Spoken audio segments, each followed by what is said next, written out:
Hello दोस्तों, आप सभी का स्वागत है हमारे YouTube channel Eve success official में। दोस्तों, आज हम लोग डाइस पढ़ने वाले हैं और डाइस में हम लोग देखने वाले हैं कि डाइस के अंदर हम लोग आंसर निकालते कैसे हैं। दोस्तों, यहाँ पे क्वेश्चन दिया हुआ है कि 4 के विपरीत क्या होगा। तो सबसे पहले हम लोग करते क्या है, सबसे पहले हम लोग कोई भी 2 डाइस उठा लेते हैं। चलिए मैं आपको करके दिखाता हूँ। मान लीजिए कि हम लोगों ने डाइस 1 और डाइस 2 उठाया, हम लोगों ने 2 डाइस लिया। उसके बाद क्या करते हैं, उसके बाद हम लोग दोनों डाइस में एक कॉमन को ढूंढते हैं। ज़रूरी नहीं है कि आप शुरू से ही एक डाइस उठाएं, आप पहला डाइस भी उठा सकते हैं और तीसरे नंबर का भी डाइस उठा सकते हैं, लेकिन आपको ध्यान ये रखना है कि दोनों में एक कॉमन होना चाहिए। मैंने ये डाइस 1 और डाइस 2 इसलिए लिया क्योंकि हमें यहाँ साफ नज़र आ रहा है कि हमें यहाँ 3 कॉमन देखने को मिल रहा है। यहाँ देखिए, एक 3 इसमें कॉमन है और एक 3 इसमें कॉमन है।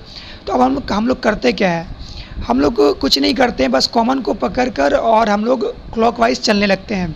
कैसे क्लॉकवाइज चलेंगे और आंसर कैसे निकलेगा, तो चलिए देखते हैं। जैसे कि 3 हम लोगों का कॉमन था, तो हम लोग यहाँ से क्लॉकवाइज चलेंगे, तो 3 से चलेंगे तो हम लोग पहुँचेंगे 2 पर, और फिर 2 से चलेंगे तो हम लोग पहुँचेंगे 1 पर। इसी तरह 3 से दूसरे डाइस में चलेंगे तो पहुँचेंगे 4 पर, और 4 से चलेंगे तो पहुँचेंगे 5 पर। तो ये हम लोग क्लॉकवाइज चलना सीखे। अब आंसर कैसे निकालते हैं ये देखिए। सबसे पहले हम लोग क्या करेंगे, हम लोग यहाँ लिखेंगे पहले डाइस का 3, और 3 के बाद हम लोग कहाँ पहुँचे 2 पर, और 2 के बाद हम लोग कहाँ पहुँचे 1 पर। उसके बाद दूसरे डाइस में हम लोग चले 3 से 3, उसके बाद हम लोग कहाँ पहुँचे 4 पर, उसके बाद हम लोग पहुँचे कहाँ 5 पर। अब हमें यहाँ साफ हमारा आंसर दिख रहा है कि आंसर क्या होगा। हमसे पूछा गया है कि 4 के विपरीत क्या होगा। तो दोस्तों, 4 के विपरीत क्या होगा, 4 के विपरीत 2 होगा। तो इसका आंसर हो जाएगा option number B, 2। I hope ये क्वेश्चन आपको समझ में आया होगा। अगर ये समझ में नहीं आया तो चलिए, इस डाइस के अंदर ही कभी कभी अल्फ़ाबेट में क्वेश्चन पूछ लेता है कुछ इस प्रकार का। तो इसको कैसे हम लोग हैंडल करेंगे, चलिए देखते हैं। दोस्तों, सेम वैसा ही करेंगे। सबसे पहले हम लोग इसमें कॉमन ढूंढेंगे, कोशिश करेंगे कि पहले ही और दूसरे डाइस में कॉमन ढूंढने का। अगर ना मिले तो हम लोग तीसरे डाइस की तरफ जाते हैं। तो दोस्तों, अगर हम लोग देखेंगे तो पहले डाइस के अंदर हमें यहाँ F कॉमन दिख जाएगा और यहाँ भी F कॉमन दिख जाएगा। तो हम लोग चलिए इसी F को ले लेते हैं। तो दोस्तों, अगर हम लोग F को कॉमन लेते हैं और क्लॉकवाइज चलना स्टार्ट करते हैं, तो इसमें चलेंगे F से तो पहुँचेंगे D पर, उसके बाद फिर D से चलेंगे तो पहुँचेंगे A पर। इसी तरह इसमें F से चलेंगे तो पहुँचेंगे C पर, और C से चलेंगे तो पहुँचेंगे E पर। आई होप इसके बाद तो आप लोग खुद आंसर निकाल लेंगे। चलो हम लोग देखते हैं कि इसका आंसर निकलेगा कैसे।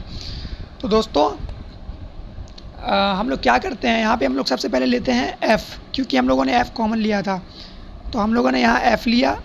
F के बाद हम लोगों ने D लिया था, तो D लेंगे, और D के बाद हम लोगों ने A लिया था, तो A लेंगे।